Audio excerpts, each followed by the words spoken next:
जय Shri Radhe Krishna dear friends, मैं आरती तोमर आपका स्वागत करती हूँ आपके यूट्यूब चैनल आरजू पर, जहाँ हम आपको बताते हैं कि ग्रहों का रियल लाइफ में क्या इफ़ेक्ट पड़ता है हमारे जीवन पर। कोई हमारा मित्र बन जाता है तो कोई हमारा शत्रु क्यों बन जाता है। हम चाहे किसी से कितना भी अच्छा करें लेकिन वो फिर भी शत्रु भाव ही रखता है, और किसी के साथ हम चाहे कैसा भी मिसबिहेव कर लें लेकिन वो फिर भी हमारा मित्र ही बना रहता है। वह ऐसा क्यों? तो वह ग्रह जो मित्र होते हैं, ग्रह जो शत्रु होते हैं, उसी का हमारे जीवन पर प्रभाव पड़ता है।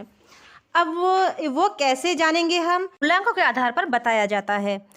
तो मैं मूलांक 1, 2, 3, 4, 5, 6, 7 तक तो मैं बना चुकी हूँ। अब ये वीडियो है मूलांक 8 वालों के बारे में। जिस किसी का भी जन्म किसी भी महीने की 8, 17 या 26 तारीख का हुआ है, 8, 17, 26 डेट में हुआ है, तो उनका मूलांक 8 होता है। तो आइए अब हम 8 नंबर की चर्चा करते हैं। तो जो मूलांक जो 8 है, इसका जो ग्रह स्वामी होता है ये शनिदेव होते हैं, और जो इनके जो देवता होते हैं तो वो होती है माँ काली, शिव जी, हनुमान जी। रंग इनका होता है नीला, काला यानी गहरा नीला। दिन होते हैं इनके बुधवार, शुक्रवार, गुरुवार, शनिवार। अब हम इनके स्वभाव की बात करते हैं। इनका स्वभाव देखा जाए तो ये बहुत ही कम बोलने वाले होते हैं, बहुत गंभीर प्रवृत्ति के व्यक्ति होते हैं। इन्हें सॉल्व करना ज़्यादा पसंद नहीं होता है। ये जो भी काम करते हैं वह निष्ठापूर्वक कार्य करते हैं और धीरे धीरे सफलता को पाने वाले होते हैं। इनके अंदर कभी कभी जिद्दी प्रवृत्ति देखी गई है, क्योंकि जिद्दी भी हो जाते हैं और यह अपनी बात को मनवाने के लिए हर तरह का प्रयास करते हैं। यह कंजूस भी हो सकते हैं, और इनका जो लगाव होता है पैसे से ज़्यादा होता है। ये प्रसिद्धि पाने के लिए ज़्यादा अग्रेसिव रहते हैं, पैसे को पाने के लिए लगे रहते हैं। वैसे तो सभी लगे रहते हैं लेकिन इनके अंदर ज़्यादा देखा गया है। और इनके लिए एक बात ये भी है कि ये इनके ऊपर जो कि इनका जो ग्रह स्वामी है वह शनिदेव हैं, तो इनके ऊपर कभी ढैया, साढ़े साती कभी नहीं चलती। इनका जो होता है साथ के साथ परिणाम मिलता है। ये अच्छा काम करेंगे तो अच्छे फल मिलेंगे तुरंत, और अगर बुरे काम करते हैं तो इन्हें तुरंत ही उसका परिणाम मिलता है। तो इसीलिए ये जो भी काम करें तो पहले बहुत सोच समझ के करें। दूसरा, इनका जो बिहेव होता है यह अपने मन की बात अपने दिल में ही रखते हैं, किसी को शेयर नहीं करते हैं। जो गंभीर प्रवृत्ति रहती है तो इसलिए लोग थोड़े इनसे हिचकिचाते हैं, इनसे अपने मन की बात कहने में। और एक काम ये जो भी काम करते हैं इनके साथ ऐसा होता है कि काम तो ये करते हैं, उसका क्रेडिट पर कोई और ले जाता है, जिससे इन्हें निराशा होती है। और इनका कभी कभी अपनों से भी और समाज से भी अलगाव सा होने लगता है, क्योंकि ये देखते हैं कि कम मेहनत इन्होंने की है और लोग क्रेडिट लेके चले गए, तो इन्हें थोड़ा सा मन बहुत दुखी होता है और ये थोड़ा अपने आप को हटाना चाहते हैं समाज से, लोगों से। इनकी ज़िंदगी में बहुत उतार और चढ़ाव आते हैं, पर लेकिन ये फिर भी कभी हताश नहीं होते हैं और रुकते भी नहीं हैं और निरंतर चलते रहते हैं। अब इनकी शिक्षा की बात की जाए तो यह बहुत संघर्ष करते हैं तब इन्हें शिक्षा प्राप्त होती है, लेकिन यह अपनी इच्छानुसार शिक्षा प्राप्त करते हैं। और इनकी शिक्षा प्राप्त करने में इन्हें बहुत कठिनाइयों का सामना भी करना पड़ता है, इसलिए इन्हें संघर्ष भी करना पड़ता है, लेकिन अपनी इच्छानुसार शिक्षा प्राप्त करते हैं।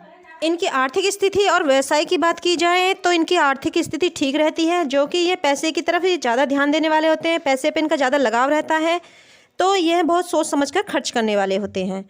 व्यवसाय इनका एक ट्रांसपोर्टर, डॉक्टर के क्षेत्र में, बीमा एजेंट, किसान, ठेकेदार, केमिस्ट, प्रिंटिंग प्रेस, और जो भी इनके शारीरिक मेहनत से जुड़ा हुआ कोई भी काम होगा उसमें ये सफलता प्राप्त करते हैं। और लोहे और तेल से संबंधित कार्य में इन्हें ज़्यादा सफलता प्राप्त होती है। हनुमान जी की आराधना करें, भगवान शिव की आराधना करें तो इन्हें आर्थिक रूप में वृद्धि होगी, मान सम्मान में वृद्धि होगी।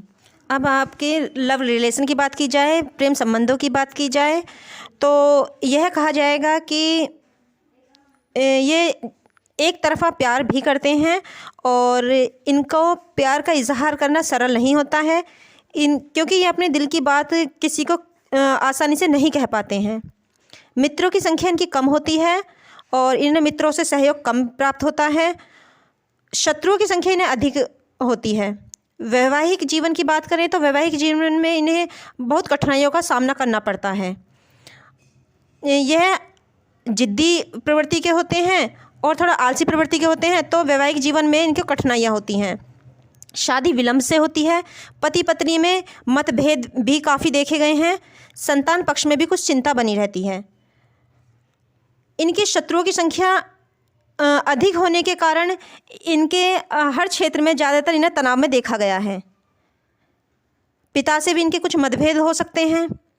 इनके प्रेम स्थायी नहीं रहते हैं। भाई बहन व परिवार में सामान्य व्यवहार रहता है। अब इनके स्वास्थ्य की बात की जाए तो इनको ज़्यादातर गठिया रोग, रक्त से संबंधित रोग और किडनी, फुंसी, आंतों में विकार ज़्यादा देखे गए हैं और फिर कोई किसी न किसी रोग में ये घिरे ही रहते हैं। एक इनको सलाह देना चाहेंगे कि ये मांस मदिरा से परहेज़ करें और सात्विक जीवन जिएं और सात्विक भोजन करें तो इनके लिए काफ़ी अच्छा रहेगा। भगवान शिव, हनुमान जी की, शनिदेव की आराधना करें, काफ़ी लाभ होगा। और इनकी एक ये कमज़ोरी होती है कि ये अपने आप को ज़्यादा चालाक समझते हैं, परंतु ये ध्यान रखें कि आपसे भी ज़्यादा कोई चतुर हो सकता है। दूसरा, गुस्से पर काबू करें। वह आपके व्यक्तित्व को समझना आसान नहीं होता है, इसीलिए अगर ज़रूरी हो तो अपने दिल की बात को ना छिपाएं, वरना आपके लिए परेशानी का कारण बन सकता है। आज की वीडियो में बस इतना ही। वीडियो को अंत तक देखने के लिए आपका धन्यवाद। हमेशा स्वस्थ रहें, अपना ख्याल रखें, अपनों का ख्याल रखें। जय श्री राधे कृष्ण डियर फ्रेंड्स।